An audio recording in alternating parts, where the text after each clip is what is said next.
Bienvenidos a Dicho Esto, le estamos haciendo el aguante a Luis Novarecio, que en unos días vuelve, por supuesto con todo el equipo, ya lo presentamos en el pase, pero otra vez los vuelvo a presentar, Martín Angulo, Roa Yardi y Nacho Ortelli. ¿Cómo les va? Buenas noches. ¿Cómo estás, Marta? Bueno, qué frío, ¿eh? Mucho qué frío. frío. Y la verdad es que el condimento del frío, que es algo habitual en los argentinos, en el mundo se vuelve una política sanitaria y una política económica. Todas estas actividades que podemos hacer ahora de nuevo al aire libre, ¿van a funcionar o no? La gastronomía al aire libre, con este frío, ¿vos irías a un restaurante? Bueno, de esto vamos a estar hablando. Y también quiero irme a una protesta que en este momento todavía persiste. Desde la mañana tenemos en la 9 de julio emplazados micros de larga distancia, ¿sí? Te los estoy mostrando ahí en pantalla. Quiero que sepas que si estás transitando por la ciudad de Buenos Aires, hoy fue caótico poder atravesar la 9 de julio y todas las calles transversales, producto de esta manifestación que además no es nueva. Es la misma manifestación que hace un mes también generó esta discordia. Micros de larga distancia que reclaman, por supuesto, una solución. El turismo no ha regresado. El gobierno no considera que están dadas las condiciones como para que esta actividad vuelva a su plenitud como se conoció antes de la pandemia. Y por lo tanto, un sector que reclama más ayuda estatal. Está Gaby Prosperi allí, trabajando en Constitución. En este momento, a esta hora, pasadas las 8 de la noche, ya vieron un carril, Gaby. No sé si estás allí viendo cómo va esto del tránsito. Recuerdo que hoy la imagen era caótica, Gaby. Exactamente. Sí, exactamente, Marce, ¿cómo estás? Buenas noches. Exactamente, Buenas noches. La imagen caótica que tuvimos hasta hace minutos nada más, ahora comenzó a despejarse un poquito por la avenida 9 de Julio en los dos carriles habilitados que van hacia el sur de la ciudad. Justamente la circulación es mucho más fluida. La avenida San Juan como toda la tarde, abocanadas de autos que todavía siguen pasando por el bajo. Y aquí tenemos casi una veintena de micros estacionados, Marce, como vos bien decías, desde hoy muy temprano en la mañana, prácticamente a la madrugada, y están reclamando las consignas muy parecidas a las de hace poco más de un mes atrás. En principio subsidios, una situación más cómoda en cuanto a lo impositivo y también respecto de la validez de los transportes, de los micros, que se le extienda el plazo de vida útil de cada una de las unidades. Eso es lo que reclaman. Si bien habría que modificar una ley, le están pidiendo al propio presidente de la Nación, a través de la jefatura de gabinete, que a través de un decreto presidencial justamente se les permita por lo menos tener 2 años más de vida útil para Gaby, cada polémico uno de esto estos último micros. que decís. Desde turismo, sí. Polémico porque de hecho muchos de los accidentes viales que hemos visto, en donde hay micros involucrados, muchas veces son, por supuesto, la falla entre comillas humana, pero también fue objeto de mucha crítica el tema del cuidado de las unidades y quién custodia la salud de las personas que van en un transporte privado. Esto último suena un poco polémico. Ahora bien, no sé si Nacho o Ro tienen información sobre si el gobierno, si nos pueden aportar la mirada oficial sobre esta protesta, porque insisto, Gaby está trabajando desde hoy a la mañana y hace un mes era el mismo reclamo. Y la situación para este sector pareciera no dirimirse en un buen camino. Bueno, cuando apenas asumió el ministro Guerrera, el ministro de Transporte, hubo una instancia de diálogo, los habían acercado, el ministro de Turismo, Matías Lamen, lo había acercado, había organizado una reunión con este sector, pero evidentemente no hubo avances y hay la decisión del gobierno en todo caso de priorizar la cuestión sanitaria, esto es impedir el funcionamiento o el traslado en todo caso de ciudades con una situación sanitaria compleja a otros lugares en los que... Eso es atendible. Ahora, Nachito, yo pregunto, ¿es válido el reclamo, me parece, de que le condonen deudas impositivas? Cualquier reclamo es válido en este contexto. Pero el punto es este punto de la crítica que hace el sector tal vez merezca mayor atención por parte del gobierno, mayores facilidades fiscales o de hecho que se perdonen las deudas.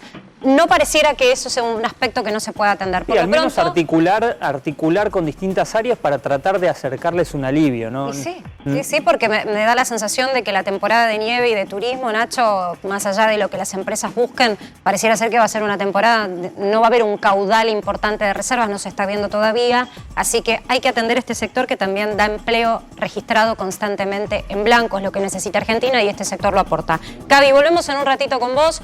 Por supuesto que tenés prioridad porque la calle siempre es un motivo para prestar atención, sobre todo si tenés que transitar. Ahora quiero irme también a otro móvil en donde está Pablo Layuz, en Villa Luzuriaga, más temprano el horror que conocíamos de la mano de una noticia tremenda, un femicida que mata a la mamá de un niño delante de los ojos de su hijo. El femicida escapa y esto que estás viendo en pantalla es la protesta de los vecinos que piden justicia, que piden que la justicia intervenga de manera inmediata, que no puede ser que el sospechoso se haya escapado y que nadie haya tenido un registro de dónde pueda estar este hombre. Hola Pablo, ¿cómo estás? Buenas noches. Buenas noches, ¿cómo están? Así es, en lo que es la avenida Monseñor Bufano, cortada en este momento, interrumpida en los dos sentidos por los vecinos, como bien decías, reclamando justicia, justicia por Gloria, para conocer realmente qué fue lo que pasó y para que obviamente este principal sospechoso no sea aprehendido por la justicia. En este momento estamos en lo que es la esquina de la zona donde fue encontrada el cuerpo sin vida de Gloria, a unos 30 metros de aquí del lugar. Y es por eso que los vecinos eligieron este lugar para hacerse oír y solicitar que haya justicia, que se esclarezca y quieren conocer a fondo lo que pasó con Gloria. Hasta el momento lo que se conoce es que la última cámara que registra a Gloria con su nene de 5 años es acompañada por el principal sospechoso, que es un prófugo en este momento. Se trata de Juan Leonardo Duval, quien la lleva a Gloria hasta un lugar que es una escuela que está aquí muy cerquita, de 2 pisos, abandonada. Sí. Y esto según relato del propio nene de 5 años, ¿no?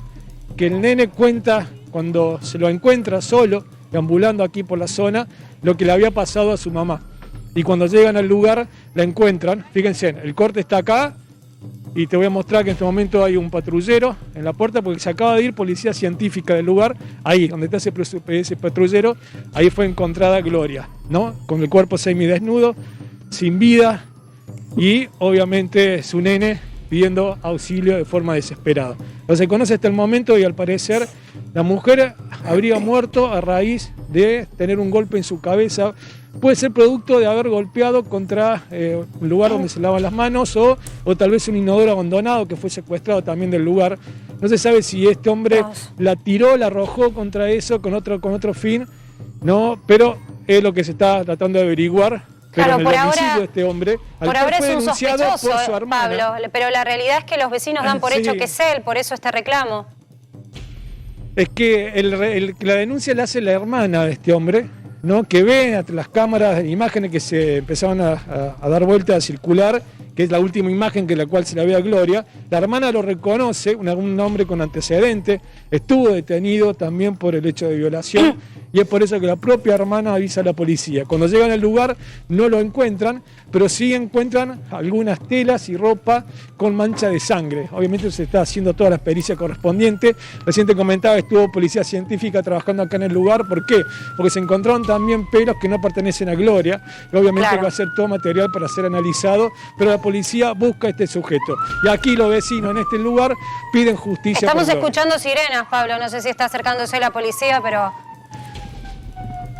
Sí, ahí está Ahí pasando están. un patrullero.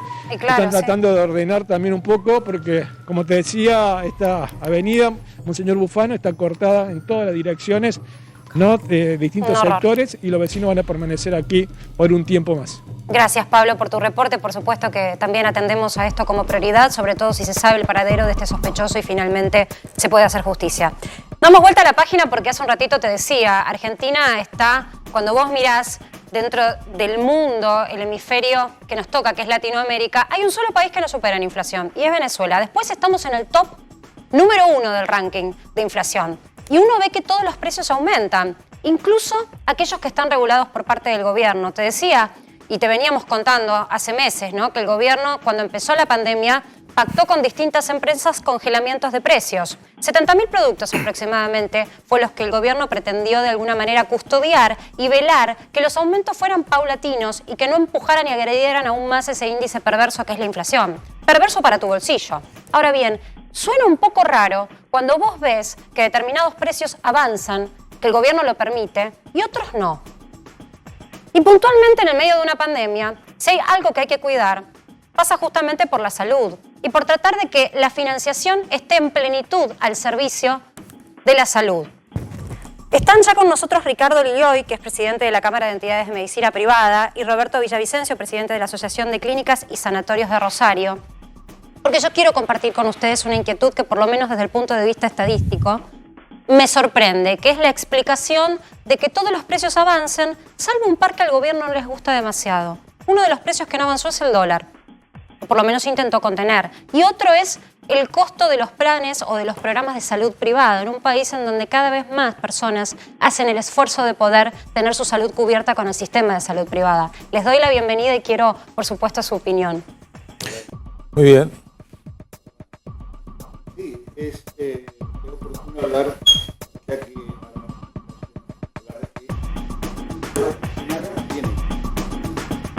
y en estos casos superior a la situación normal, la medicina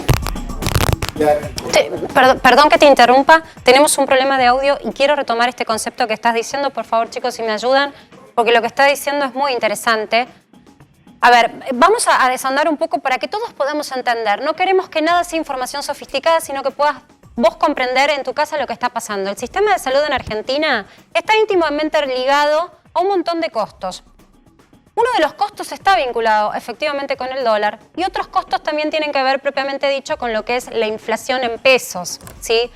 Dentro de eso hay un sector que trata de hacer lo posible con una pandemia que se topó delante de nosotros, de nuestros ojos, y que sin embargo, insisto, los planes de salud privada del gobierno se han ensañado con no permitir aumentos. Yo recordaba que había aumentos pactados el año pasado, que después se dieron marcha atrás para el costo de lo que son las cuotas de las prepagas, que se permitió un 4,5% en abril, creo que era un 5% en mayo, pero que sin embargo, cuando vos mirás la ecuación, ¿cómo puede ser que el gobierno haya permitido que un elemento tan indispensable para la vida en una pandemia como es este medicamento que se utiliza en terapias intensivas para entubar personas haya aumentado un 1.300%? 1.300% en un año. Esto sí lo esquivó el gobierno. Por lo tanto, yo quiero preguntarles, y ahora sí, perdón la interrupción, pero no te estábamos escuchando bien. ¿Qué opinión tienen ustedes? ¿Qué es lo que busca el gobierno al retrasar las cuotas? Bueno, en principio lo que hay es una situación inexplicable porque el sistema necesita robustez. Robustez que se logra con recursos. Esa idea de que todo sistema necesita asistencia, cuidado y robustez para poder funcionar y adecuadamente, el Estado lo ha entendido y le está entregando partidas especiales al sector público, a PAMI, pero sin embargo, para el sector privado no le ha permitido mantener una coherencia entre el incremento de sus gastos con sus ingresos, o sea, le ha retrasado sus ingresos. Esto, obviamente, la intencionalidad no la sabemos, podrían haber muchas explicaciones, lo que sí sabemos es que así no se puede funcionar, porque este es un sistema donde tiene que haber un equilibrio entre lo que se gasta y lo que ingresa. Y esto está fuertemente afectado en este momento a la hora de los ingresos. Y además, hay otro hecho. Nosotros tenemos legisladores buenos. Legisladores que van todos los años incorporando nuevas coberturas al plan de salud. Se han incorporado 70 leyes de nuevas coberturas, pero en ninguna de estas leyes se ha establecido dónde se va a pagar. Entonces, por un lado, además la inflación se le han cargado nuevas responsabilidades al sistema de la seguridad social, llamemos prepagas y obras sociales, y por otro lado le han establecido un cerrojo para la actualización de sus ingresos. O sea, el sistema no es viable de esa manera. Bien, ¿el atraso aproximadamente es del 35%? Así es. Porque uno piensa en inflación y por supuesto que a nadie le gusta que le aumenten las cosas, ¿no? Pero las cosas aumentan igual. Entonces, cuando tus insumos, los insumos de ustedes aumentan y además tienen que hacer frente a los salarios, que es muy importante cuidar el salario del personal de salud en este contexto, uno se pregunta de dónde sale ese dinero. ¿Quién está poniendo esa tajada? Bueno, en parte el sistema de seguridad social, que es el de las obras sociales, es compulsivo para empleados, trabajadores, directivos, con el 9% del sueldo. Todos los meses tenemos 9% menos de nuestro sueldo, porque justamente va a financiar la salud. Por el otro lado, se puede hacer en forma voluntaria, cuentapropistas, rentistas, o gente insatisfecha con lo que le tocó, por ejemplo, una obra social provincial, que está encapsulado, tiene que tomar como segunda cobertura un prepago. Ahora, muy bien, todo eso tiene una lógica que es una actualización para seguir la marcha de los costos y poder brindar siempre la misma atención sin disminuir la calidad. La calidad que significa rápida respuesta, tener todos los dispositivos, todos los medicamentos descartables, etc. Esta situación se ha agravado notablemente porque la pandemia vino a aumentar notablemente los costos, más en este año. El año anterior, que tuvimos un descenso marcado de la demanda en los meses de abril, mayo y junio, tuvimos poca actividad como prestadores.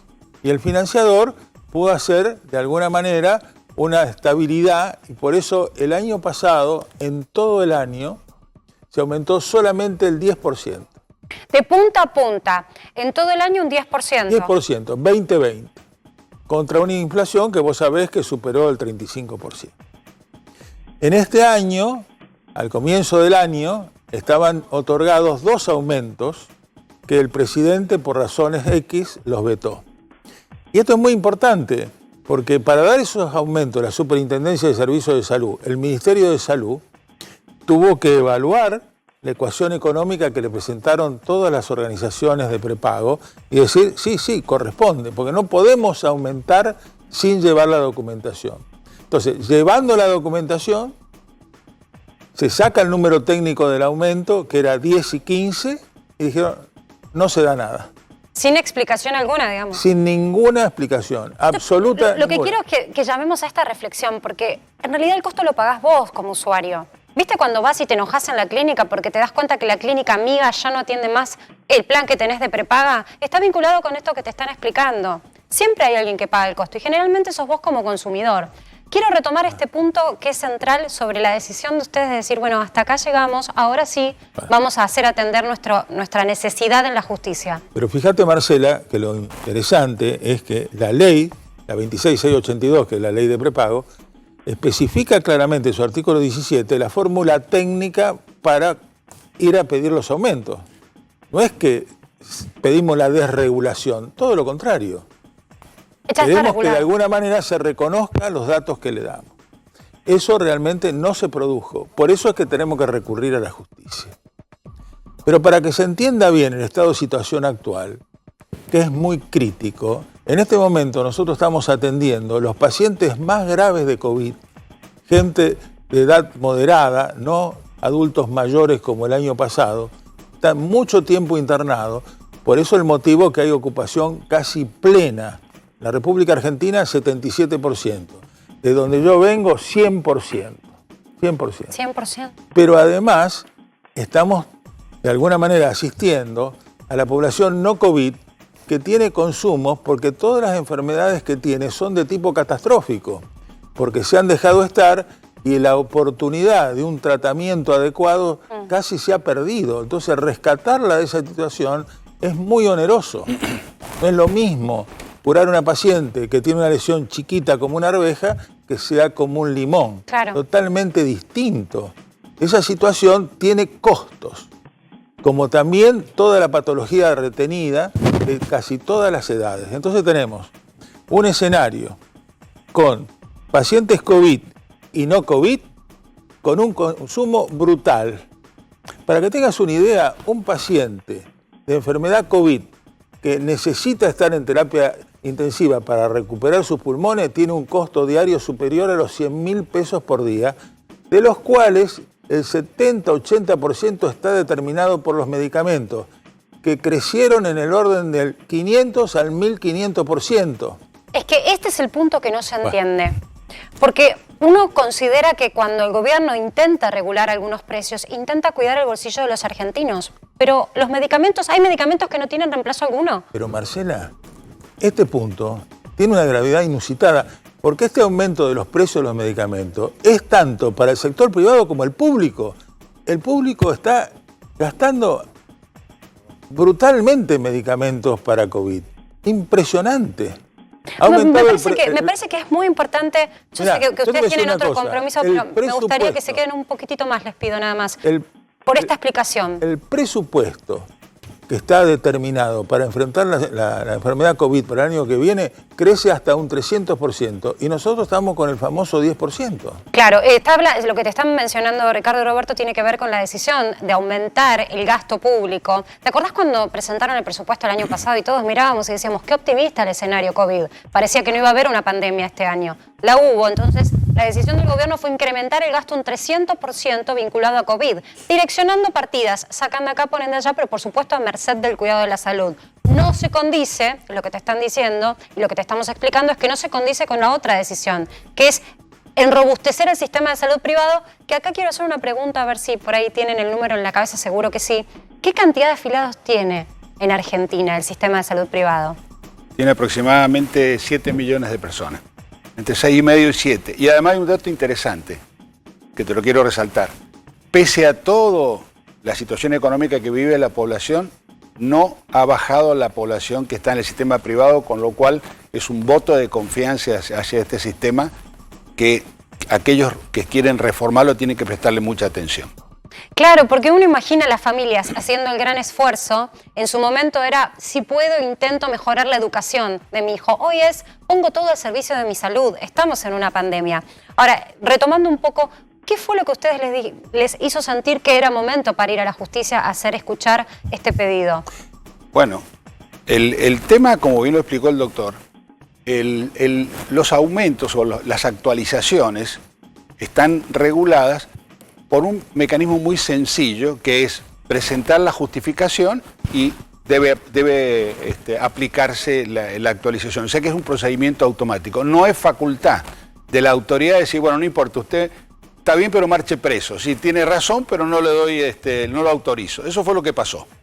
Entonces, nosotros consideramos que se ha violado la ley, porque la ley no autoriza al poder regulador o al poder ejecutivo a limitar la aplicación de estos ajustes. Entonces nos hemos presentado primero por la vía administrativa ante el Ministerio de Salud solicitando la aplicación de la ley como corresponde, porque hay un acto ilegal. No nos han contestado, entonces no nos ha quedado más alternativa que pedir un recurso de amparo que vamos a presentar mañana, porque a nosotros también nos cabe una gran responsabilidad. Nosotros no podemos permitir que se caigan nuestros ingresos y empezar a incumplir nuestras obligaciones con los afiliados. Entonces necesitamos primero hacer público la situación, que es lo que hemos hecho hoy, y segundo, actuar diligentemente para que podamos reorganizar y ordenar las finanzas y podamos seguir asistiendo a nuestros afiliados, a los cuales no le podemos negar ni medicamentos, ni cirugías, ni partos, ni nada, porque es una demanda que es obligatorio satisfacer. ¿Cuánto hay de realidad en esta intención que se ha esbozado varias veces del gobierno de estatizar o de mirar con cariño una estatización del sistema de salud privado? Bueno, esto es una situación recurrente. Ahí que lo veo al ex ministro de Salud. Ahí está. Con ellos sí, ahora viene Adolfo Rubio, transitamos el CUS, que era Cobertura Única de Salud, pero hubo 4 intentos previos. Carrillo y Perón, Liotta con López Rega, el famoso SNIS, después Alfonsín con Neri y después Macri con Jorge Lema. Es así, ¿no? Y bueno, esos son sistemas que son de aspiración, porque sería lo ideal, como hay en muchos países más robustos desde el punto de vista sanitario, como puede ser Gran Bretaña, Francia, España, Canadá, que tienen un sistema universal con igual accesibilidad. Pero no es el caso nuestro, donde hay un financiamiento muy fragmentado. La parte prestacional es muy simple porque es pública o privada. Y la parte de financiamiento es múltiple. Hay obras sociales, hay prepagos, está el PAMI, están las obras sociales provinciales, están las cajas profesionales. Hay 24 provincias, hay 4 o 5 cajas profesionales por provincia. Bueno, ahí hay un punto que sería razonable pensar en alguna ingeniería para optimizar los recursos. Pero bueno, lamentablemente, como los planes de cobertura de salud universal pasan por las provincias, porque el Estado Nacional tiene un hospital a su cargo, que es el Hospital Posadas, se ocupa de la parte preventiva de salud en forma muy intensiva, muy importante, como por ejemplo ahora las vacunas, pero no tiene inversiones en las 24 provincias. La mitad de los argentinos, mirá lo que te digo, la mitad de los argentinos se atiende con los presupuestos de las provincias y los municipios, que cubre a la obra social provincial y a los indigentes. Eso es algo que se tiene que saber bien, porque si las provincias no aceptan la planificación universal, no hay forma de poderla llevarla a cabo. Bueno, eso es importante y hay que empezar a entender un poco de qué hablamos cuando hablamos de salud en Argentina, ¿eh? El velo que nos ha quitado la pandemia de lo que verdaderamente teníamos en materia de infraestructura y atención con las políticas que se deciden, porque entendemos y es atendible, por supuesto, que en una época en donde hay una recesión tan alta nadie quiera pagar aumentos, pero el problema es cuando se desfinancia un sistema que hoy está permitiendo que muchos argentinos tengan salud. Les agradezco a ambos por haber traído un poco de claridad a la mesa sobre este tema. Muchas gracias. Bueno, damos un poquito de vuelta a la página, me voy con Ro, me voy a parar, ahí está. ¿Qué tenemos hoy? Bueno, a ver... De todo tenemos. Sí, hay mucho, pero con respecto a la pandemia, la mayor preocupación, sin dudas, en el mundo, no a nivel nacional, es esta variante Delta. ¿Qué es lo que pasa con esta variante Delta? Que tiene mayor contagiosidad y que es más resistente cuando se trata de una sola dosis en la aplicación de vacunas. Por eso, recordemos que en abril se habían detectado 2 casos que vinieron de Francia, sí. dos menores de edad. Por suerte se los pudo detectar en Ezeiza y por ahora no hay circulación en Argentina de esta variante. Ahora, lo que admiten en el gobierno es justamente que en algún momento saben que puede llegar a ingresar a esta variante y es una preocupación porque nosotros tenemos un plan de vacunación en donde se prioriza la primera dosis. Ro, ¿qué significa esto que vos ahí nos ilustrás en pantalla, que dice se amplían los países con restricciones de ingresos? O sea, hubo una reconsideración por parte del gobierno sobre qué países tenía que poner foco cuando hablaba de la nueva variante. Sí. Bueno, la Delta, pero también en su momento fue la Andina que apareció. Sí, totalmente. Bueno, los países que hasta ahora estaban con restricciones tenían que ver con Reino Unido, Irlanda, India, Brasil y Chile. Ahora se sumaron también Turquía y todos los países de África porque también están pensando en esta variante sudafricana que también tiene mayores índices de contagiosidad. Lo otro que avanzó el gobierno ahora es que quienes ingresen por trabajo, que hasta ahora no lo hacían, deberán hacer cuarentena. Es decir, el turismo está prohibido en la Argentina. Los vuelos que llegaban, que son apenas 2.000 personas por día, si venían por trabajo, no tenían que hacer cuarentena. Bueno, ahora dicen... Ayer lo marcaba esto mismo, Rob, ¿te acordás? Jorge Hefner. Claro. O sea, los investigadores... Jorge Hefner es un investigador, por supuesto, del CONICET, pero digo, había muchos investigadores que estaban siguiendo estas nuevas variantes y decían, atención, porque si no hacen una cuarentena, más allá de que el test te dé negativo, puede ser un falso negativo, es independiente, porque hay que ver en qué momento agarra ese test a la persona. Por eso lo que te está contando, Rob, es muy importante que lo tengas presente, si tenés familiares que van a viajar, si sos de los que van a viajar, porque ahora cambian las reglas del juego y el gobierno toma nota de que tiene que tener mayor cuidado con las fronteras. Sí. Y la única buena noticia es que Pfizer y AstraZeneca ya anunciaron en estas horas que son más resistentes, que protege a la internación, en realidad, la vacuna con esta variante. La Sputnik lo que avisó el Instituto Gamaleya es que evita los cuadros graves y en breve se va a conocer que incluso que es más eficaz con respecto a esta variante Delta. Lo vamos a tener que conocer en algunas semanas. Importante, Pfizer no se da en Argentina, Sputnik y AstraZeneca sí. Sí, claro. Bueno, es un tema para seguir, por supuesto, lo de las variantes. La verdad que es uno de los virus más tramposos que hemos conocido, creo, en la historia de la humanidad. Va mutando constantemente y por eso siempre está un pasito más adelante de la investigación en sí, de la vacunación. Vamos a hablar de salud. Les propongo, ya está con nosotros Adolfo, ¿cómo estás? Me río porque estabas detrás de cámara y ya los invitados te presentaron, así que hicieron la tarea por mí. Viste que te estaban haciendo alusión. Conocemos digamos, de mucho trajín. Han sido interlocutores tuyos también. Sí, claro. Digamos, bastante. ¿Cómo estás viendo esta decisión del gobierno? Bueno, primero de congelar... Si es... ¿cuál de todos? No, primero hablemos, si te parece, para hacer un hilo conductor, porque los invitados te invitaron también a opinar y quiero darte esa posibilidad, esta intención del gobierno de mantener congelado el precio de las prepagas, ¿no? Que en realidad, según los empresarios del sector, lo único que está haciendo es propiciar aún más el desfinanciamiento de este sistema de salud. Creo que es un error. Mira, de hecho, en nuestra gestión, nosotros sacamos, modificamos el decreto de la reglamentación del decreto de manera de sacar la intervención, por ejemplo, a la Secretaría de Comercio para la autorización de las cuotas y reemplazarlo por la presentación de una estructura de costos, que es lo que recién comentaban. Que eso debiera ser suficiente para poder tener un escenario de actualización que no necesita permanentemente estar permitiendo, pidiendo permiso. Pero la realidad es que esto es un serio problema. Yo creo que acá hay que diferenciar, y no es fácil de explicar al público general, que una cosa, el sector privado es grande. De hecho, recién lo comentaba creo que el doctor Villavicencio. Estamos hablando de entre 6 millones y un poquito más de personas, de las cuales 2/3 partes tienen obra social. Claro. Ojo, en realidad... Y derivan el aporte. Exactamente, afiliados directos habrá 1,5 millones, 1.700.000, los números así finos realmente no se saben bien todavía, pero en realidad hay, la mayoría, 2/3 partes vienen de la desregulación de las obras sociales, que sobre todo aquellos segmentos con salarios más altos pueden desregular y se llevan un 80% de su salario a por ejemplo, un plan prepago. Lo cual también tiene bastantes bemoles, Marcela, porque lo que hace es, de alguna manera, erosionar la base de solidaridad y lo que hace es, lo que se llama descreme, ¿no? O sea, los salarios altos se van al sector privado y quedan en las obras sociales salarios más bajos.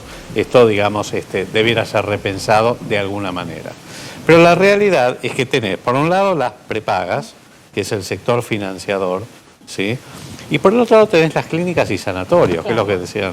O sea, el sector prestacional privado, que son clínicas, sanatorios, hospitales privados, brinda atención. ¿Vos sabés a qué porcentaje de la población argentina? ¿A qué porcentaje? ¿Cuánto pensás? La verdad no tengo idea. Bueno, más o menos 2/3 partes. Bueno, o sea, estamos hablando de 45 millones de habitantes. Bueno, estamos hablando de por lo menos 30 millones, por lo menos. O sea, no es solo las prepagas. Uno tiende a, a decir, bueno, los sanatorios privados le brindan atención a las prepagas. No, es a las prepagas y a la mayoría de las obras sociales. Muy pocas, solo las grandes tienen, no subcontratan al sector privado y tienen, hospitales o sanatorios propios. Es interesante este planteo, porque además es un sector que no terminamos de conocer y está bueno empezar a conocerlo. Por un lado está eso. Entonces, acá hay que tener mucho cuidado con esto, porque es cierto lo que decían recién, que el sector está en la lona, el sector prestacional privado, las clínicas y sanatorios, está en la lona desde la crisis del 2001. Venía prorrogando la emergencia económica y la emergencia sanitaria desde entonces, todos los años con un decreto. A mí me tocó prorrogar el decreto porque no había manera de solucionarlo. Esto era exención de cargas patronales, en realidad diferimiento, porque no era tampoco condonación de esa. Obviamente siempre esperando que la bola de nieve no se agigantara y que en algún momento se pudiera, por consenso, buscando acuerdos políticos, poder resolver el tema de fondo. En el medio vino el COVID. En el medio vino el COVID. ¿Y qué pasa con el COVID? Lo que pasó fue que cayeron brutalmente las prestaciones, sobre todo de lo que son las patologías no COVID. Justamente porque, lamentablemente, el sistema por un lado, se reorientó a la atención del COVID y por otro lado, la gente, tenía mucho miedo. Inclusive aquellos, se vieron casos absurdos que a uno le parecen ridículos, como que, por ejemplo, bajaron las prestaciones del infarto agudo de miocardio. O sea, procedimientos, sobre todo al principio de la pandemia del año pasado, procedimientos como era la dilatación de vasos coronarios, que es el tratamiento de elección para el infarto agudo, cuando empezaste, bueno, habían bajado de manera brutal. O sea que, el miedo a ir a un hospital o a un centro de salud era superior al de, al cuidado de la otra salud, que también es salud integral. Cuyo riesgo era mucho mayor. Absolutamente. Entonces, todo esto hizo que los sanatorios privados estuvieran con serios problemas financieros. Pero además, si no se les aumenta a las prepagas, por ejemplo, es muy difícil que puedan aumentar los aranceles. Es una bola que no. Mira, Adolfo, te digo una cosa, cuando escuchás distintos empresarios de distintos sectores, todos te están diciendo más o menos lo mismo. Si no nos dejan, entonces hay que... Y la realidad es que no se sale adelante a nivel de actividad. El sistema está en crisis. Pero por otro lado, ¿vos sabés cuánto gasta la Argentina en el sistema de salud, en salud? de su Producto Bruto Interno. ¿Cuánto hoy? Casi 10%. Con este incremento que hubo. Bueno, ahora no te extraordinario. podría decir hoy. Lo que te puedo decir es que cuando nosotros hicimos el único estudio que se hizo en los últimos casi 20 años de las cuentas nacionales de salud en la Argentina, que lo hicimos en el 19, Sí. era 9.4%. O sea, prácticamente es uno de los gastos más altos de la región. Incluso el gasto per cápita más alto. Y da de la región. sensación de que no alcanza. Bueno, Porque el estado de desfinanciación es tan grosero que Y no los alcanza. resultados no concuerdan. El otro sector que está en crisis son las obras sociales. No puedes seguir, vos no puedes seguir teniendo 300 obras sociales, de las cuales el 70% son inviables desde el punto de vista prestacional y financiero. Tienen fondos de riesgo extremadamente pequeños. No pueden, o sea, si no están subsidiadas, porque son cajas políticas de los sindicatos, no hay manera de sostenerlas. Entonces, estamos hablando de un 10% del gasto, como digamos, proporción del PBI, en un sistema que debiera tener mucho mejores resultados y no los tiene. Adolfo, quiero dar un poquito vuelta a la página, si me permitís, y charlar un poco con vos. ¿Cómo estás viendo la situación del COVID en Argentina? Se ha planeado una política sanitaria que es consistente un poco con lo que está sucediendo, que es acelerar la vacunación, sobre todo en los aglomerados más concentrados a nivel población. De todas maneras, lo que yo decía, este virus es tramposo y surgen nuevas variantes, entonces ponen en jaque también los propios resultados que se están estudiando, en principio de las vacunas. ¿Cuál es tu análisis de la política sanitaria hoy? La única estrategia que hoy es redituable es la vacunación. Y la vacunación tiene que acelerarse. Es una carrera que hay entre las vacunas y el virus. En la medida que haya muchos casos y que haya mucha circulación viral, la probabilidad de que aparezcan nuevas variantes aumenta. Entonces, la única alternativa es vacunar más, mejor y más rápido.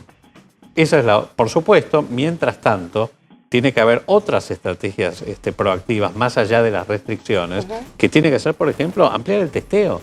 Ampliar el testeo, el rastreo de los contactos, el aislamiento de los casos y contactos de manera de poder contener la expansión de la epidemia.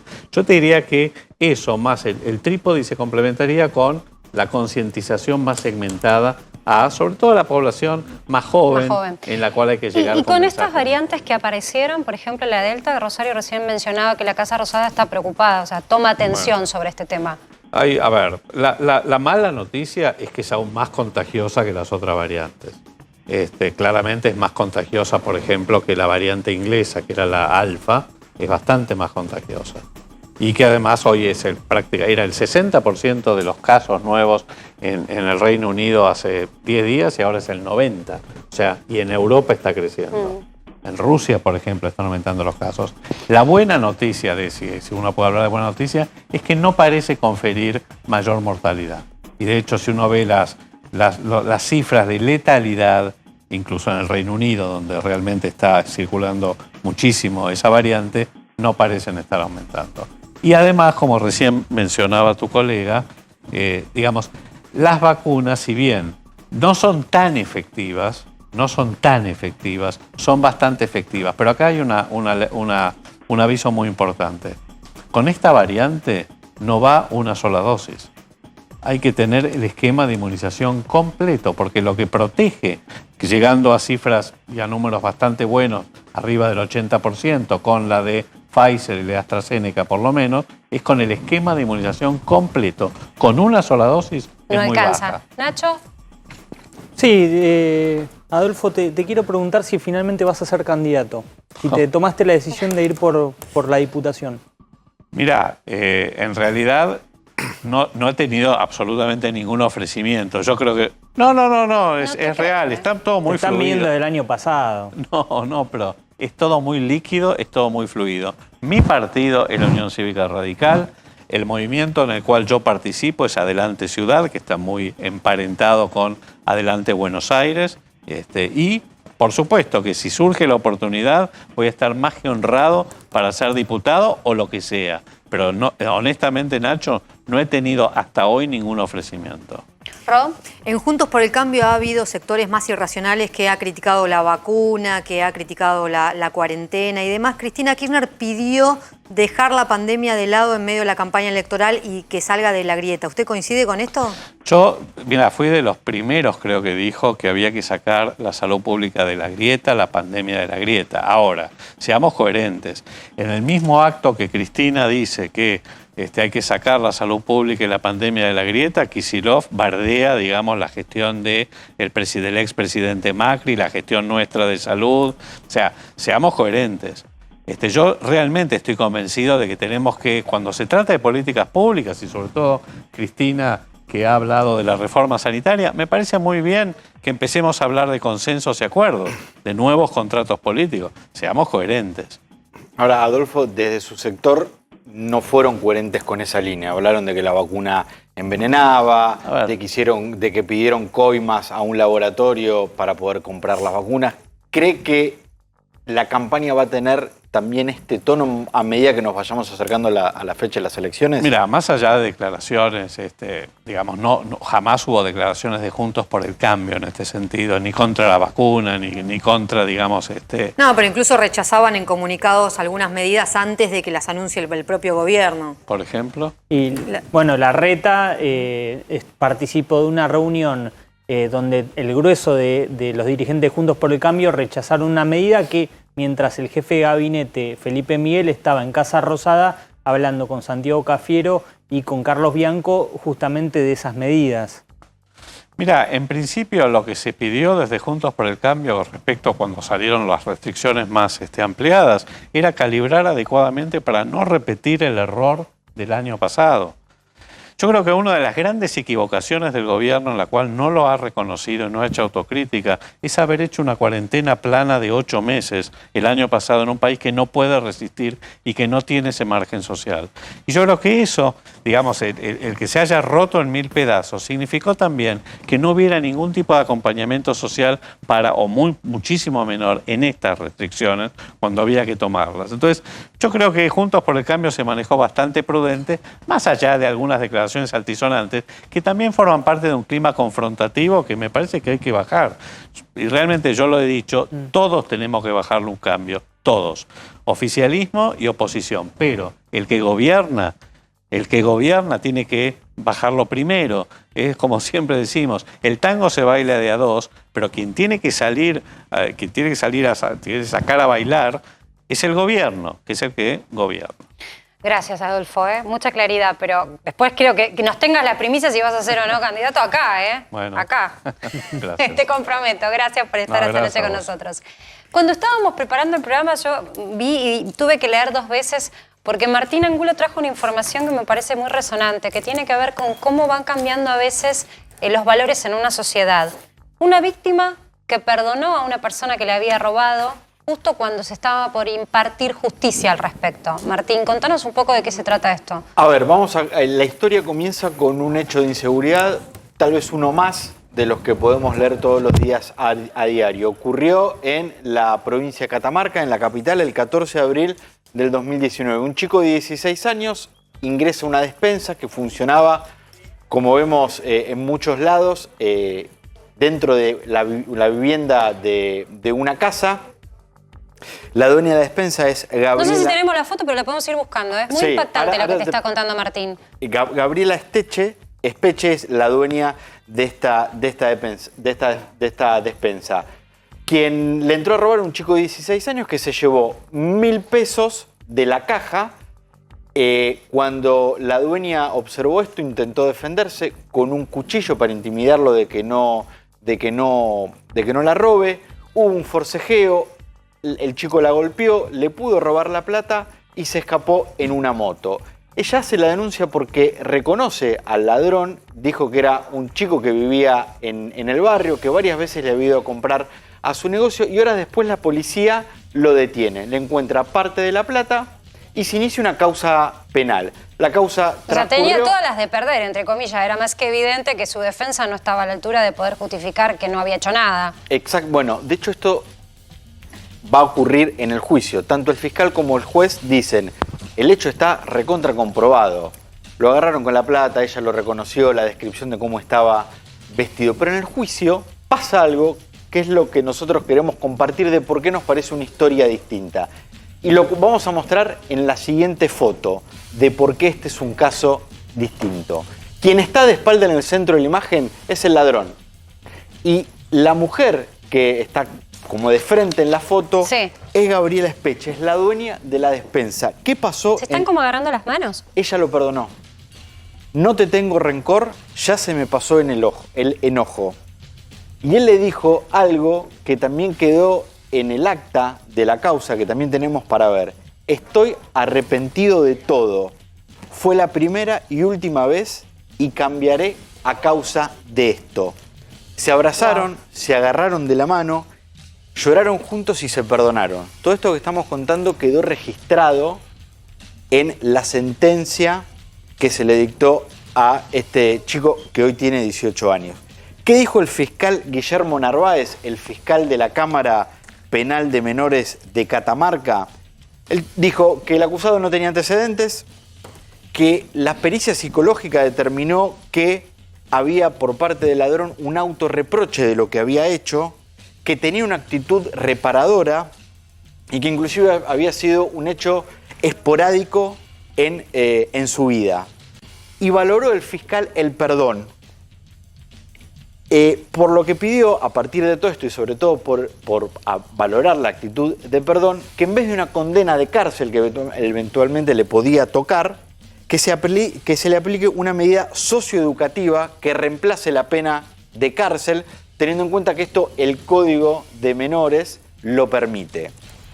Lo que te está contando Martín marca un precedente para futuros casos parecidos. Nos llamó la atención porque es inédito cómo se atenúan las consecuencias legales de una persona porque recibe el perdón de su víctima. Un gesto humanitario, de humanidad, una cuestión que tiene que ver con la sensibilidad, una decisión individual, pero la realidad es que eso ya se estaba dirimiendo en la justicia. Sí. Y ahí tuerce un poco el destino. Sí, a ver, una aclaración. Vos muy bien marcás, esto es un hecho inédito. No es que mañana toda persona que comete un delito y pida perdón no va a ser condenada. Acá se trata de un caso de menores en donde se valoraron otras cuestiones también. Que no tiene antecedentes, que el informe psicológico le dio de manera positiva, pero bien marcás porque lo resaltan tanto el fiscal como el juez. El hecho de pedir perdón fue una actitud muy valorada. ¿Qué dice el juez? Esto que marcabas al principio. El juez Rodrigo Moravito, juez de cámara del Fuero Penal de Menores en Catamarca. El juez dijo, no hay dudas de que él cometió el delito. Están todas las pruebas. Y marca esto que también resaltamos de la sentencia. Dice el juez, lo importante es que el perdón ocurrió y es algo que comúnmente no sucede en los procesos penales. Y si no es algo común, cuando finalmente acontece, debe representar para el juzgador, es decir, para el juez, una circunstancia que no puede ni debe ser obviada para evitar consecuencias punitivas innecesarias. ¿Cuál fue la condena que recibió el ladrón? Esta medida socioeducativa, el juez dispuso que le devuelva 2.000 pesos, el doble de lo que le había robado. Con esto no va a tener una condena de cárcel que eventualmente que podría haber recibido, y además dispuso el juez que este hecho no le quede como un antecedente penal a futuro que pueda perjudicarlo. Eso es altamente sorprendente. Perdón. O sea, Hay un que caso queda muy totalmente importante. airioso, perdón, Nacho. Sí. Digo, no queda un precedente. No le queda como Esta persona precedente. mañana va a buscar trabajo y no va a constatarse de ninguna manera que había cometido, porque lo cometió el delito. El delito lo cometió. Lo De hecho, cometió, bueno. fue perdonado, pero lo cometió. A ver, Hay un no hay caso registro. muy importante, ocurrió hace 2 años, el fallecido juez Mario Juliano tuvo una causa con un accidente, un homicidio culposo, en el cual obviamente quien lo había cometido estaba muy arrepentido. Los familiares de la víctima en principio no querían un acuerdo. La postura que vio Juliano de quien había cometido ese homicidio ameritaba un encuentro, entendía él, con las víctimas, con los familiares de esa víctima, y terminaron llegando a un acuerdo muy parecido a este, pero que habla de un sector de la justicia que intenta acercar a quien es víctima con quien es el que cometió ese delito y que se ve y se vibra que tiene un arrepentimiento. Esto lo cuento en memoria de ese juez que hizo muchas causas o tuvo una participación activa muy importante en lo que es la reinserción de quien comete el delito y el vínculo con la víctima. Hay una asociación que se encarga de trabajar en que víctima y victimario tengan un encuentro en el que puedan perdonarse o no, pero dialogar, de tratar de encontrar un lugar que les permita tratar de recomponer, de acercarse a algo que no se va a volver a recomponer nunca más. Hay casos de mamás y papás que se juntaron con los asesinos de sus hijos. Wow. Es un movimiento, como dice Nacho, que en la justicia es poco conocido. Es justicia no hay restaurativa, mucho, incluso es justicia restaurativa. hay defensorías como las de Loma de Zamora que tienen programas de justicia restaurativa Exacto. justamente para los jóvenes. No son muchos los casos que hay, pero hay una justicia que empieza a mirar un poco más allá de lo estrictamente penal, que sea estrictamente una condena de prisión, que tratar de ir un poquitito más allá y encontrar esa parte más humana que siempre las hay en todas las personas, en víctimas y también por la victimarios. reinserción, ¿no? Me imagino que eso también. Por lo pronto, vamos a hablar de economía. Les prometimos que íbamos a adelantar un poco qué se viene mañana. Mañana a las 16 horas el INDEC va a dar a conocer el índice de precios al consumidor del mes pasado. Por lo pronto es el mes de mayo, pero ya estamos transitando junio y te diría que junio ya tenemos indicadores privados que nos dan cuenta de una inflación que persiste en valores altos. Te contaba ayer 2,2% la remarcación general en promedio del precio de los alimentos en esta primera quincena del mes. Un problema que al gobierno le preocupa e inquieta mucho es la inflación. Por eso ya estamos con Diana Mondino, que nos está escuchando, economista, señora docente de economistas también. Hola Diana, ¿cómo estás? ¿Cómo están ustedes? ¿Qué cuentan? Bueno, con preocupación por lo pronto, ¿no? Creo que el foco de la inflación es un foco que todavía no se le encuentra una receta en Argentina. ¿Qué considerás que está pasando después de tantos intentos, evidentemente fallidos, por contener sobre todo la matriz, la estructura de remarcación de precios en alimentos? Bueno, es que ese es el resultado, no la causa. Entonces, lo que Argentina, de una vez por todas, tiene que empezar a trabajar sobre las causas de los problemas. Tanto la inflación como el dólar es el resultado de políticas que te llevan a gastar más de lo que se dispone, de lo que se recauda, de lo que hay. Vos pensás que con esto de la pandemia ha habido muchos sectores que no pueden trabajar libremente o a la velocidad que venían trabajando hasta hace un año y casi medio. Entonces hay menos producción en Argentina. El año pasado se calcula que hubo un 10% de caída del PBI, o sea, muchísimo. Y la cantidad de dinero, de actividad o la cantidad de argentinos que somos la misma de antes. Entonces competimos por menos productos. Y encima la gente no tiene trabajo. Entonces vos decís, ¿pero cómo? Quieren más productos, pero la gente no tiene trabajo. ¿De dónde sale la plata? Y la plata sale de que el Banco Central financia los gastos del gobierno. El gobierno trata de darle dinero a la gente que está en problemas y eso te genera inflación. Pero en Argentina ya hemos superado largamente el tema de que es por emisión o es por causas estructurales o es por el remarcado o es por, inflación de costos o puja distributiva, otra de las frases bonitas que se usa. Acá estamos inventando una categoría nueva que es cada vez menos producción. Sí. Entonces, de hecho, desaparecieron empresas. Cuando miras el registro de afectados hay menos. Hay muchísimas menos empresas y muchísimo menos empleo. En las empresas que desaparecieron, obviamente, pero sobre todo en las que están todavía vigentes, a pesar de que hay prohibición de despidos, de alguna manera la gente se va retirando o va arreglando con el empleador, de alguna manera, y aunque se quede la gente, hay menos producción. Ahora, Diana, ¿cómo corregís esto en plena pandemia en donde el empresario tampoco sabe a ciencia cierta si dentro de un mes va a poder seguir con su rubro o su actividad, no ya solo por la planificación económica, sino por una cuestión de restricción de política sanitaria? Bueno, a ver, empecemos por no subirle los impuestos, ¿no? Acabamos de subir el impuesto a las ganancias a las empresas, aunque se le baja a algunas personas, se le baja el impuesto a las ganancias, pero a la empresa se lo acabas de subir. Y si llega a ganar, te vas a cobrar por los dividendos que pudiera tener.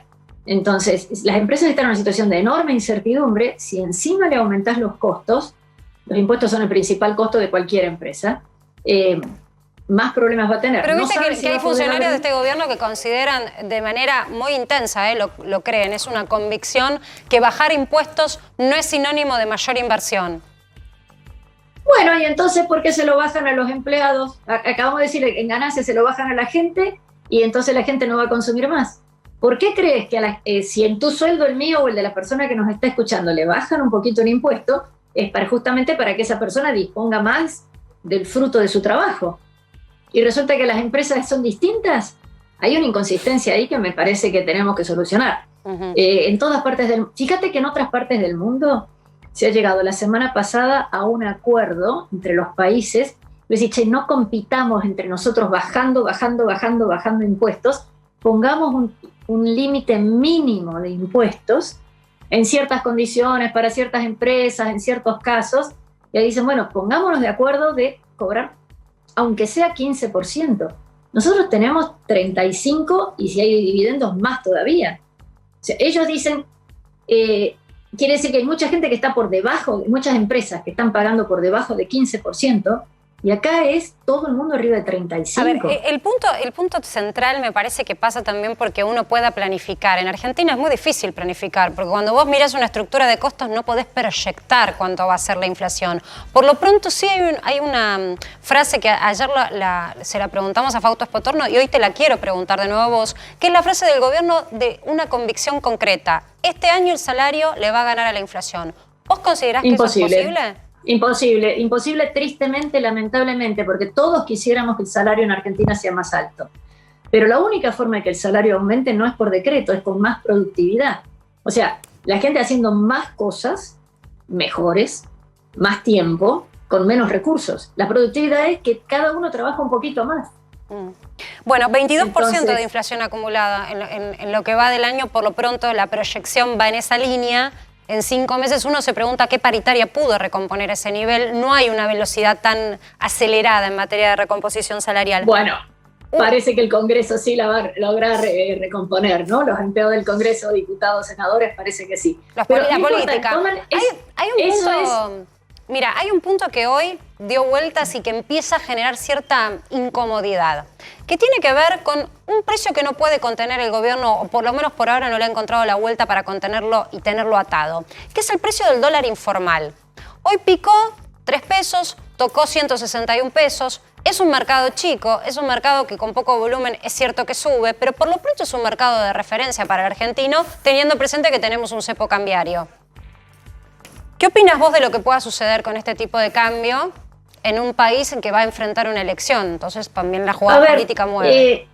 No nos tenemos que ocupar del tipo de cambio. Es lo mismo que la inflación y el tipo de cambio es el resultado de las políticas. El gobierno lo que hace, te sube el precio de la nafta, por ejemplo, ¿no? Que es uno de los principales costos que tienen todas las actividades. La logística, el transporte, la distribución en todas partes es muy, muy importante.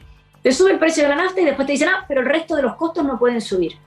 Entonces, si alguien tiene algún dinero o algún ahorro, tampoco tiene a dónde ir, porque le dice a los bancos, no, ustedes más de tanto no pueden cobrar. Entonces, ¿qué haces con la plata? Y vas al dólar. Los pocos ahorros que la gente pueda tener van al dólar. Porque le tengas miedo a las elecciones es una razón. O sea, lo que nos estás tratando de enseñar como docente que sos es que, ojo, que las variables de control fomentan aún más la dolarización en un país donde tampoco el dólar es algo que abunde. Mira, hoy tenemos una situación en donde el gobierno controla el precio de los, digamos, de muchos salarios, porque se deciden en paritarias que son aprobadas por el gobierno. La gran mayoría del sector que más gente emplea es el sector público, en donde es el Estado el que decide el salario, te decide el precio de la nafta, te decide el precio de las tarifas públicas, luz, gas, teléfono, agua. Ahora se está trabajando también sobre las tarifas en salud. O sea, todo eso lo decide el gobierno y después ya es puja distributiva. Entonces, y al mismo tiempo no te deja producir a la velocidad que quisieras o de la forma que quisieras. Entonces, no hay muchos mecanismos que puedan impedir que la única válvula que te queda de ahorro o de escape, que es el dólar, es muy difícil impedir que suba.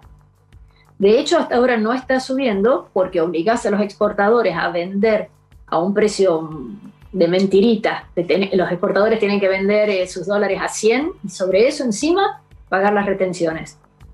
Y los obligás a vendérselo al Banco Central. Entonces el Banco Central después se da vuelta y los revende a los dólares a través de un mecanismo de la bolsa que es el contado con liquidación o alguno de estos otros mecanismos medio complicados, en donde el propio gobierno está vendiendo dólares para que el dólar no sube.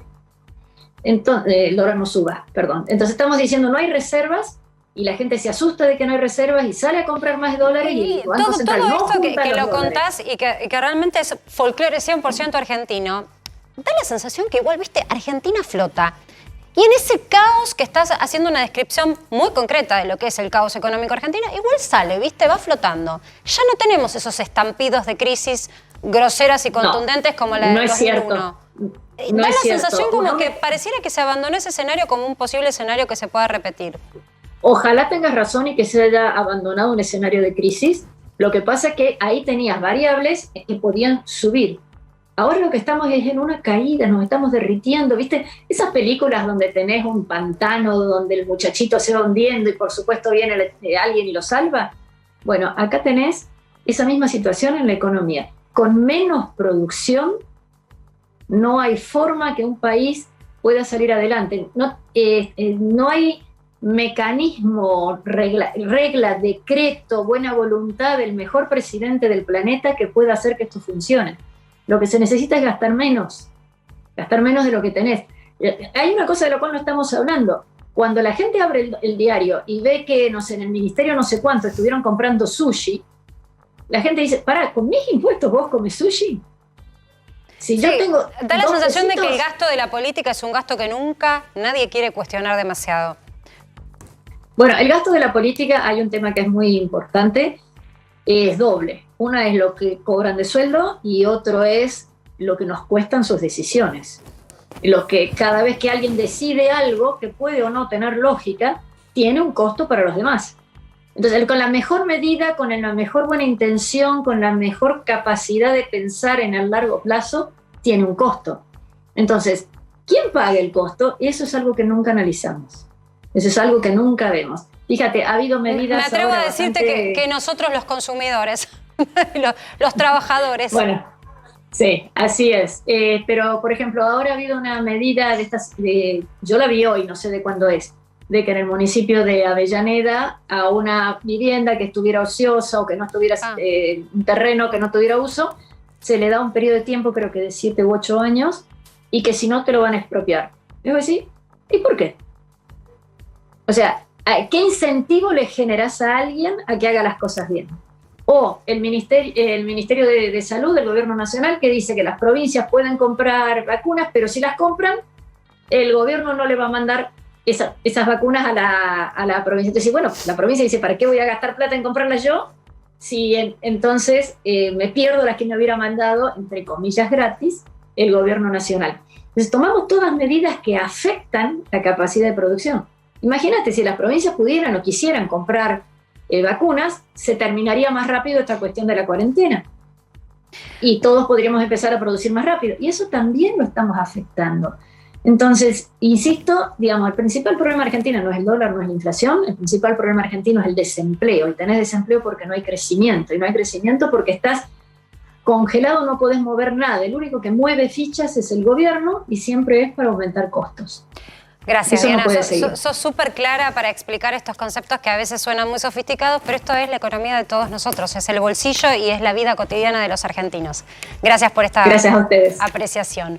Bueno, uno se pregunta qué tendrá en la cabeza en este momento el presidente Alberto Fernández. ¿Cuáles serán sus inquietudes más resonantes a esta hora, Nacho? Bueno, hay inquietudes y también hay certeza. Vos sabés, Marce, que la reaparición de Cristina Kirchner ordenó a todo el oficialismo, de alguna manera llegó para poner un poco de orden en medio de mucha tempestad, producto de algunos furcios y algunos fallidos del presidente, sobre todo la semana pasada. Hoy trascendió, por ejemplo, que se reunió en el fin de la semana pasada con un artista, con Florencia Ahí, se le dedicó 2 horas para un almuerzo y para una charla muy animada con un artista que le hizo llegar una obra y que eso generó que la convocara Alberto Fernández. Pero más allá de este detalle, hay un presidente que decidió bajar el perfil, decidió llamarse a silencio. ¿Para qué? Bueno, justamente para evitar más problemas públicos, ¿no? La semana pasada fue muy dura para el presidente Marce porque no solamente estuvo el tema del origen de los brasileños, de los mexicanos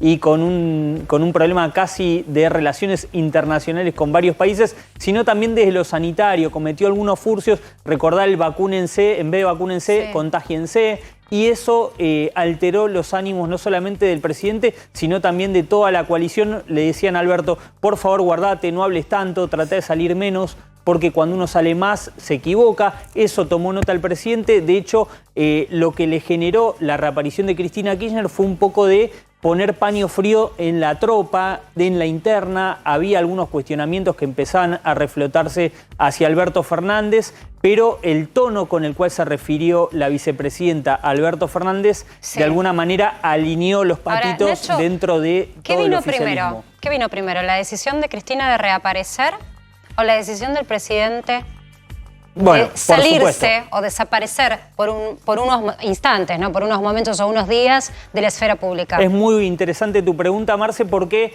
en este caso la reaparición de la vicepresidenta generó un cambio, generó un cimbronazo, porque ya venía Alberto Fernández teniendo estos furcios, pero nunca ponía un freno a lo que estaba ocurriendo. En este caso, la reaparición de Cristina de algún modo le da un poco de oxígeno, le da un poco de aire. Hoy, por ejemplo, tenía previsto ir a Pergamino el presidente y ahí tenía que hablar. Bueno, finalmente canceló ese acto. Muchos decían, no, canceló por la protesta de ruralistas por el tema del cierre de exportaciones de la carne. Es una buena lectura, pero por el otro lado también está la necesidad de, si vos te presentás en un acto y no hablás, queda muy mal. Y si hablás, te exponés nuevamente a furcios. De hecho, ese acto lo encabezó Axel Kicillof, el gobernador bonaerense. Terminó enviando a Catopodis y al ministro del Interior, Guado de Pedro, el presidente, pero se corrió un poquitito. Para mañana, por ejemplo, no tiene agenda pública. No tiene agenda pública, hay que ver si después aparece en una radio, le están pidiendo por favor que no lo haga o que no lo haga tan seguido. Y si el presidente empieza a transitar un camino de moderación. Ayer Cristina habló de felicidad, vamos a volver a ser felices, de vacunación, de quitar del ojo de la disputa política ese tema. Me parece que el presidente, después de dejar en claro que no se va a cortar, que no hay albertismo, sino que hay frente todismo, me parece que el presidente va a empezar a incursionar el camino de la moderación, de recuperar eso que en 2019 le hizo ganar un público de clase media. Bajar y que ahora perfil. Estaría perdiendo, exactamente. Bueno, pero baja el perfil, pero sube el perfil la vicepresidenta y además en un juego electoral que ya, ayer Rosario te dijo, arrancó. Es el juego de una elección de medio término en donde también se va a dirimir qué grandes figuras se pueden perfilar de cara a la elección presidencial en 2 años.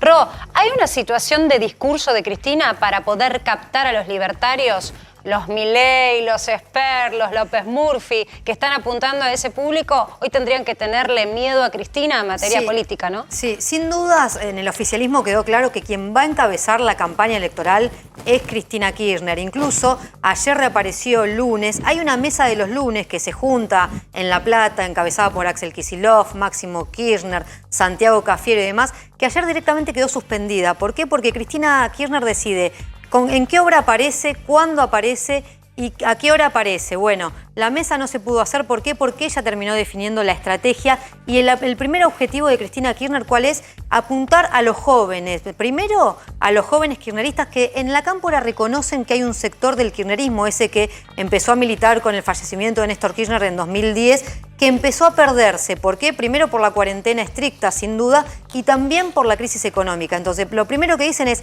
tenemos que recuperar a esos jóvenes. Y lo segundo que dicen es, hay un sector al que nunca le hablamos y que está creciendo. Primero es un sector que está muy movilizado a través de las redes sociales. No se sabe cuántos votos puede alcanzar, pero empieza a crecer y le tenemos que empezar a hablar a ellos. Pasó desapercibido, pero ayer Cristina le habló, obviamente por todo lo que dijo, pasó desapercibido, le habló a esa antipolítica, a los jóvenes libertarios, y dijo, jóvenes por la libertad, pero no por la libertad propia, por la de los demás, que es la mejor libertad. Le empieza a hablar a ese sector que es importante para los votantes. Quizás es un votante de entre 18 y 25 años que no vivió el fallecimiento de Néstor Kirchner, que no se le había acercado antes la militancia y que Cristina los empieza a mirar. ¿Y claro. por qué? Pero Rob, ¿sabes qué? Esa es la edad de los, yo digo, los hijos de la decepción política. Bueno, los hijos de padres decepcionados. antipolítica. A papá y a mamá le fue mal con fulano, con mengano y con sultano. Entonces soy un hijo de un decepcionado. Por eso es muy la interesante antipolítica lo que se vuelca y que parece volcarse hacia el voto de derecha. Hacia ese voto que dicen viva la libertad, somos rebeldes, rebelémonos contra el sistema. Bueno, justamente a ese votante, Cristina dice, la primera estrategia es ir hacia ellos. ¿Y por qué? Miremos algunos números. Esta es la encuesta de Management and Fit en la provincia de Buenos Aires. No miremos tanto con la pelea de Juntos por el Cambio y el Frente de Todos, que vamos a ver encuestas que se revolean de un lado para el otro, pero sí esta encuesta marca que hay un sector que está creciendo y que es justamente el de la derecha, el de los libertarios. Y en la provincia de Buenos Aires puede este sector, ya no tanto consenso federal, puede este sector definir una elección. Si recupera votos de esos libertarios, quizás quien gane es justamente el Frente de Todos en la provincia de Buenos Aires. Bueno, es muy interesante, ¿eh? Pero Cristina sale a la cancha y marca terreno, con lo cual habrá que seguir también su discurso.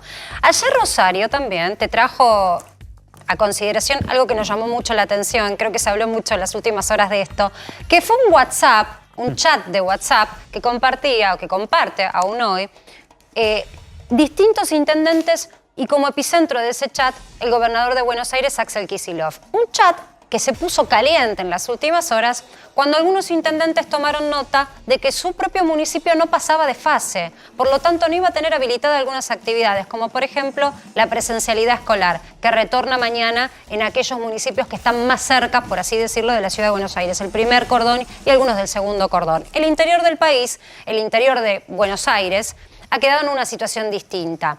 Lo hablábamos ayer con Teresa García y ella daba una explicación sobre el alerta epidemiológico que hizo que algunas situaciones fueran consideradas para aflojar, es decir, algunos municipios pudieran relajar sus restricciones y otros no.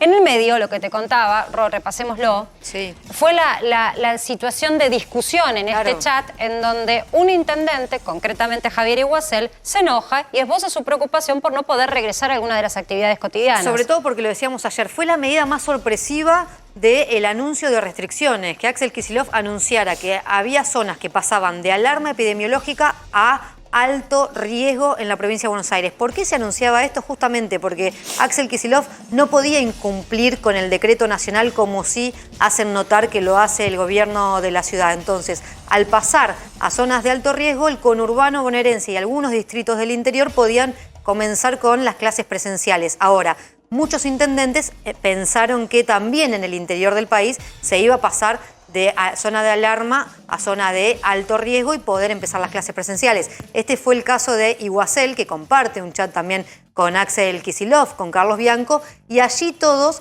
empezaron a discutir o empezaron a decirle al gobernador y al jefe de gabinete que sus distritos también merecían volver a las clases presenciales. Ahora, un mensaje que había muy resonante fue una supuesta amenaza de Iguacel, quien ya está en línea con nosotros y nos está escuchando, el intendente de Capitán Sarmiento, que aparentemente decías, Javier, no sé si es verdad o no, que ibas a salir a cortar la ruta, a quemar llantas, no sé qué lío querías preparar. ¿Es cierto que esa amenaza la hiciste por WhatsApp?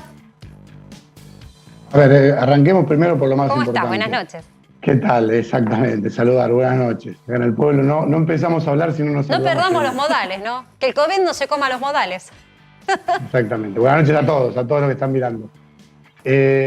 Mirá, en realidad el enojo no tuvo nada que ver con las fases, con los números, con las de DNU, ni mucho menos, ni tampoco con las restricciones de cualquier tipo de actividad. Básicamente, la discusión fue bastante simple. Nosotros nos acostamos el viernes pensando que el lunes los chicos volvían por fin a clases en la provincia de Buenos Aires. Eso es lo que todo el mundo entendió, lo que anunció el periodismo, todo el mundo creyó y se publicó. Y el sábado al mediodía, leyendo un poco del detalle, vemos que el 80% de la superficie de la provincia de Buenos Aires no iniciaba las clases. Entonces, ese fue el planteo principal, el planteo que llevamos a esa discusión para tratar de resolverlo. Ahora, Javier, ¿cómo están tus números en Capitán Sarmiento? Porque la realidad es que acá también todo responde a cómo está la situación epidemiológica. Pero yo te hago una pregunta. Cuando vos ves los partidos que pueden empezar son el conurbano principalmente y unos muy poquitos del interior. Todo el resto del interior no puede empezar.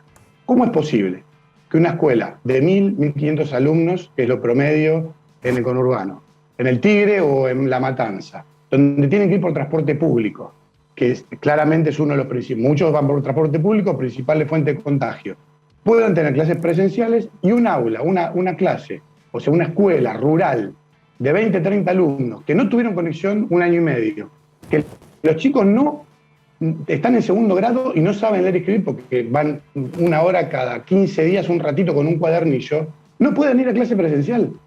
Es decir, Javier, no hay ninguna pero el punto en esta discusión. No sé, tal vez vos no creas en estos números, pero el punto es que la situación sanitaria... No es que yo no creo. Pero solo quiero para entender esto, para tratar de entender también tu razonamiento.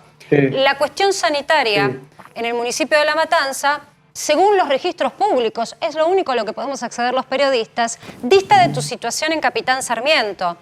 Nosotros ayer se lo preguntamos a Teresa García. La nuestra quiero compartirte, mira, te quiero compartir lo que le preguntamos a Teresa García. Te voy a dar un ejemplo. Y escuchala porque hace referencia a vos. Queremos que escuches esto que se lo preguntamos anoche. Hace 24 horas nada más han dicho esto.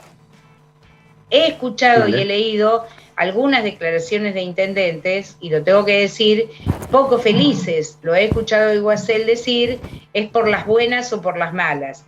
Entonces, en este caso me parece que un intendente que tiene responsabilidad frente a sus habitantes, diga que será por las buenas o por las malas, poca tranquilidad imprime a quien lo está escuchando. Queríamos que lo escuches porque hace alusión a vos. Y te queremos dar la posibilidad de hacer una consideración sobre estos dichos en este mismo espacio. Pero por supuesto, me preguntaste respecto a la situación. Nosotros acá en el hospital de Capitán Sarmiento recibimos gente de Quilmes, de Avellaneda, de Merlo, de Trenquelauquen. Prestamos respiradores a un municipio vecino, 2. Tenemos menos del 50% de la terapia ocupada, nunca ocupamos más del 50%. Tenemos 120 casos.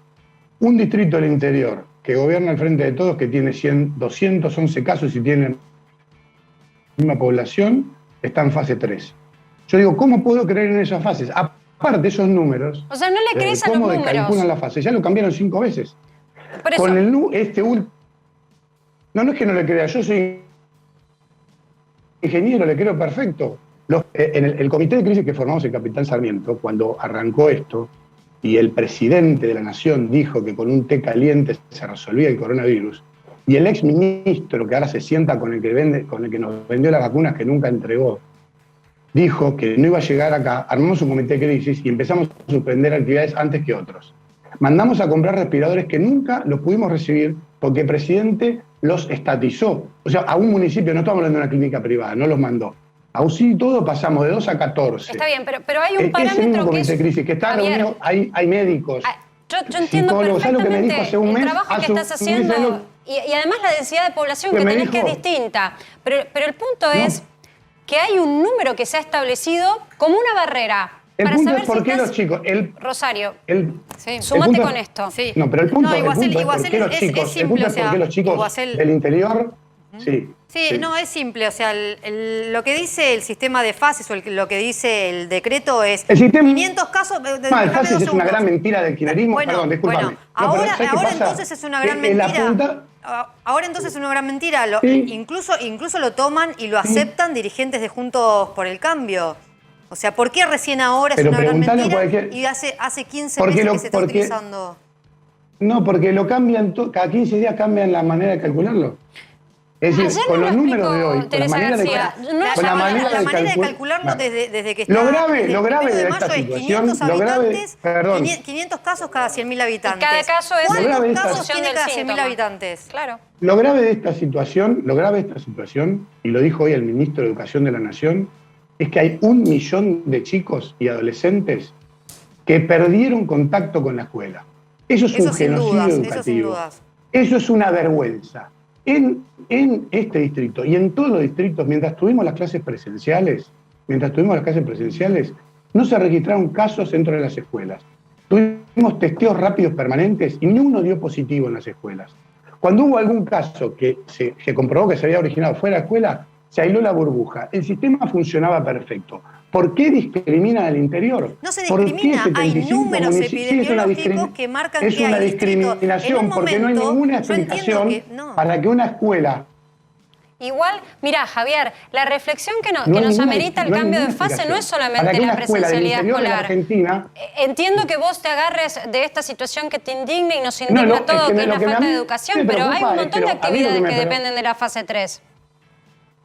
A mí lo que me preocupa es que los chicos puedan ir a la escuela. ¿Cuántas camas libres quedan en Capitán Sarmiento? ¿Cuántas camas libres libres hay en Capitán Sarmiento? Y tenemos 16 ocupados y tenemos 40 camas en el hospital. 24. O sea, es más del doble. Recibimos gente de afuera. O sea que... Prestamos respiradores. Javier, yo insisto, queremos tratar de entender a dónde está la situación crítica. El punto es por qué a partir de ahora también se evidencia este disgusto de algunos intendentes, no debe ser el único, de cómo se está mensurando la situación de alerta sanitaria para establecer un cambio o no de fase. Tenemos problema de conectividad con Javier. A nadie le importa la fase. ¿Por qué los chicos de conurbano pueden ir a la escuela y los chicos del interior no pueden ir a la escuela? ¿Por qué un montón de chicos se están quedando sin escuela? No son los chicos, la familia, los padres que tienen que ir a trabajar y que organizan su vida en un sistema que se provee que funciona. Festejamos que los chicos del conurbano pueden ir a la escuela, lo festejamos, es lo que siempre debe haber sido y siempre promovimos esto. Ahora, lo que nunca había habido y hoy hay es una discriminación que es inentendible, no tiene ninguna lógica, y repito, que una escuela rural con 20 chicos que no tienen forma de conectarse, no puede ir a clase presencial, y una escuela de conurbano sí, eso es lo que cambió. Por eso digo, y eso es lo que estamos discutiendo. Y respecto a tu pregunta de las rutas, yo lo que dije, y lo aclaré en la misma nota, obviamente el título es sensacionalista de cortar la ruta.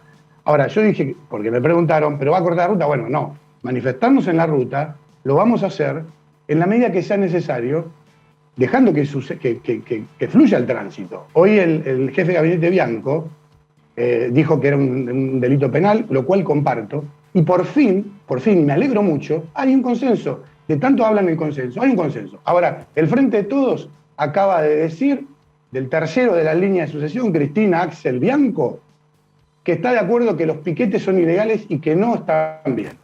Coincidimos en eso. Y esperemos que a partir de ahora no haya más piquetes en las rutas, en las calles. Igual es como que hacemos una gran ensalada de temas. Yo solamente quería, por las dudas, preguntarte si era verdad que ibas a cortar la ruta. El mensaje no me contestó. Guasel, igualmente le quiero preguntar por el reporte epidemiológico que da... Si no vamos a manifestar si hace falta, si no vamos... No, el reporte epidemiológico que da Capitán Sarmiento habla de un 70% de ocupación de respiradores. No sé si ahí me escucha, pero hay 70% de ocupación de respiradores, es decir, 70% con pocas camas, es decir, que le quedarán 5 respiradores. ¿Cuántos respiradores libres le quedan? No son muchos. Nosotros tenemos 14 respiradores y tenemos 10 conectados. Bueno, ese 70% respecto a los 10 que tenemos conectados. Capitán Sarmiento. No, 7.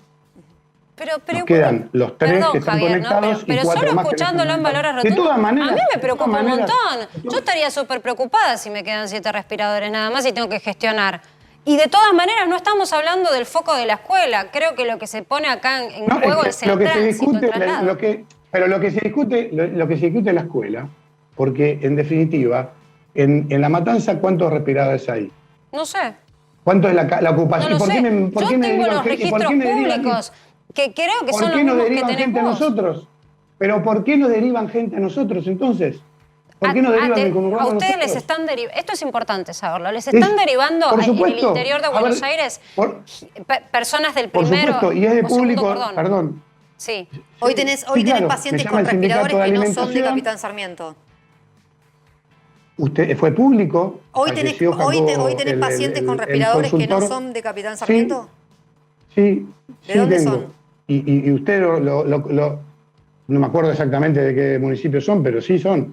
Sí tenemos. De hecho, ustedes lo vieron, acá falleció el consultor Jacobe, que lo tuvimos que ir a buscar en ambulancia a 500 kilómetros porque no tenían en otro lugar. ¿Entiendes? O sea, nosotros somos solidarios. Yo tuve que explicarle a mi gente en mi pueblo de que en la medida que tuviéramos capacidad íbamos a recibir gente, porque cuando nosotros necesitáramos también íbamos a ayudar y nos íbamos a pedir ayuda. No tuvimos que pedir ayuda. De hecho, por ejemplo, tenemos 2 prestados, que en el caso de necesidad los vamos a recuperar. No es un problema, nosotros no estamos saturados en lo más mínimo. El problema que tenemos es que los chicos no van a las clases. Ahí está el principal problema. Eso es lo que nos da vergüenza como argentinos. Javier, queda clarísima tu postura, también queda clarísimo que no te vamos a ver haciendo un piquete, pero que de todas maneras no estás en desacuerdo con una manifestación. Gracias por darnos este espacio, queríamos conocer tu opinión, nos parecía justo, ya que habíamos hecho alusión a vos y a esta situación hace apenas 24 horas. Gracias por estar con nosotros. Muchas gracias, muchas gracias, y le pido a todos los padres y todas las familias que si no hay respuesta al gobierno de la provincia de Buenos Aires, nos manifestemos, salgamos y nos hagamos escuchar, porque es una vergüenza que los chicos le estén hipotecando el futuro y que discriminen entre algunos y otros. Bueno, nos tenemos que ir a una pausa. Yo me quedaría hablando con vos un buen rato. Gracias por este espacio y por esta discusión. Muchas gracias. Ya volvemos.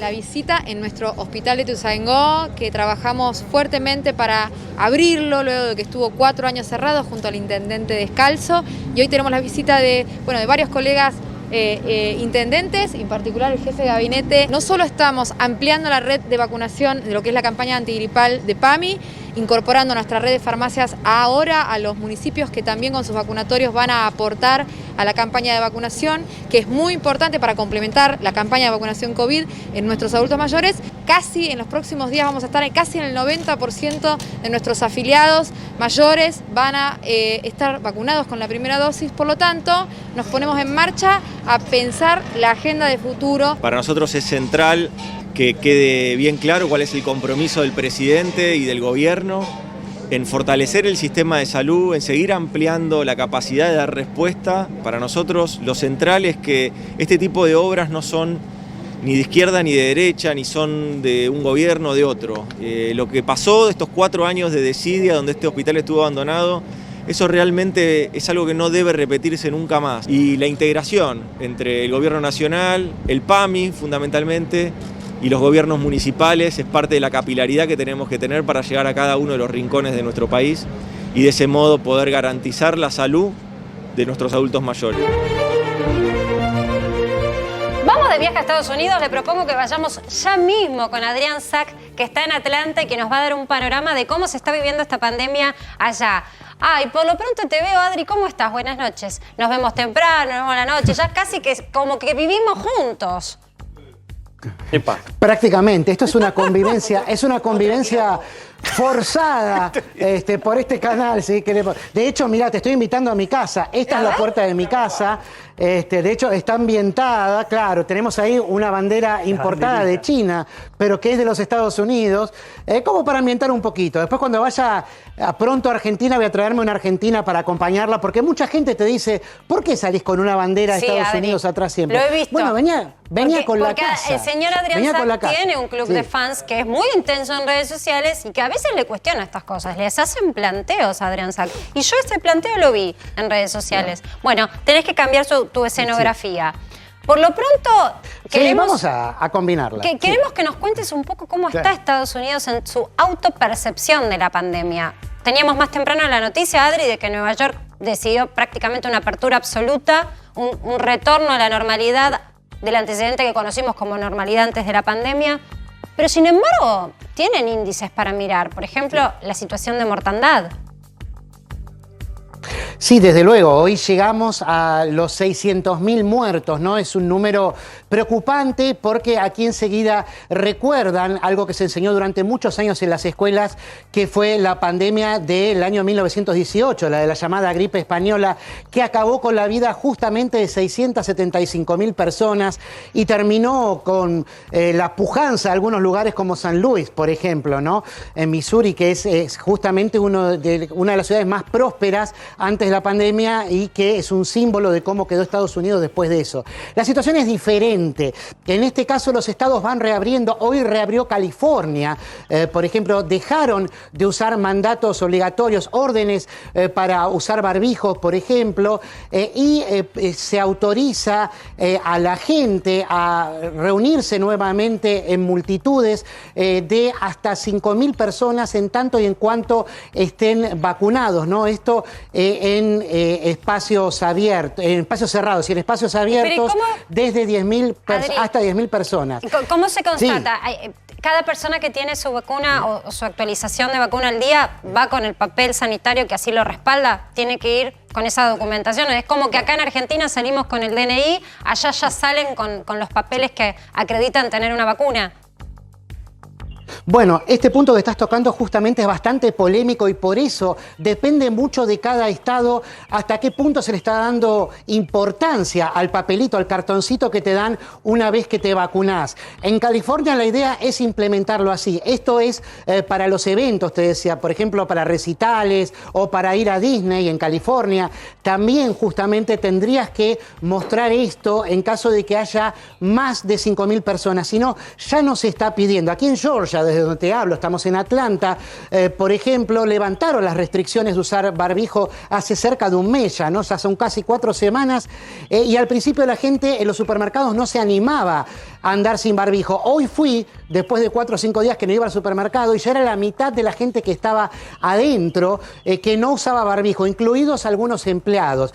En este estado, por ejemplo, no se puede obligar a usar el cartoncito, a mostrar el cartoncito para constatar nada. En el estado de Florida es lo mismo. El gobernador Ron DeSantis, que es republicano y muy pro-Trump, por ejemplo, no quiere saber nada con que a la gente se le exija mostrar algún tipo de certificado de vacunación. Pero por otro lado, otros estados están incluso considerando la posibilidad de hacer unos test sanguíneos de que en 5 minutos te revelan si vos te vacunaste o no porque te miden los anticuerpos. Esto fue autorizado por la Universidad de Johns Hopkins, está todavía en fase de producción, la idea es lanzarlo pronto al mercado, pero ya podría ser una posibilidad que para evitar saltearte, los controles, o sea, que vos uses un certificado falso, ya se vendían acá por eBay o por internet justamente estos certificados falsos. ¿Se vendían los certificados falsos de vacunación? Sí.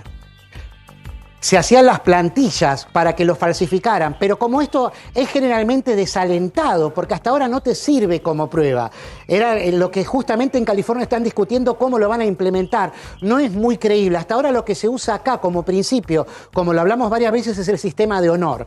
Si vos ves a alguien que está usando barbijo en un lugar cerrado, es porque esa persona no se vacunó. Si vos entrás a un negocio sin barbijo, es porque asumen que estás vacunado. Como aquí ya tenemos al 54% ya de la población, de toda la población con al menos una dosis, y si contás a la población adulta ya es el 65% que tiene por lo menos una dosis, ya es como que bajan la guardia y van asumiendo que la mayoría de la gente está vacunada y que aquellos que no se están cuidando con un barbijo o guardando distancia social ya están vacunados. Entonces eso es lo que prima, tiene mucho que ver con el espíritu de la Constitución de aquí de los Estados Unidos, pero también están los que desconfían y dicen, ¿y yo cómo sé que el otro no me está engañando? ¿Cómo sé si no es un loco de estos que se promocionan justamente en las redes sociales como para decir que se asumen como vacunados, aún no estando vacunados, o sea, jugando un poco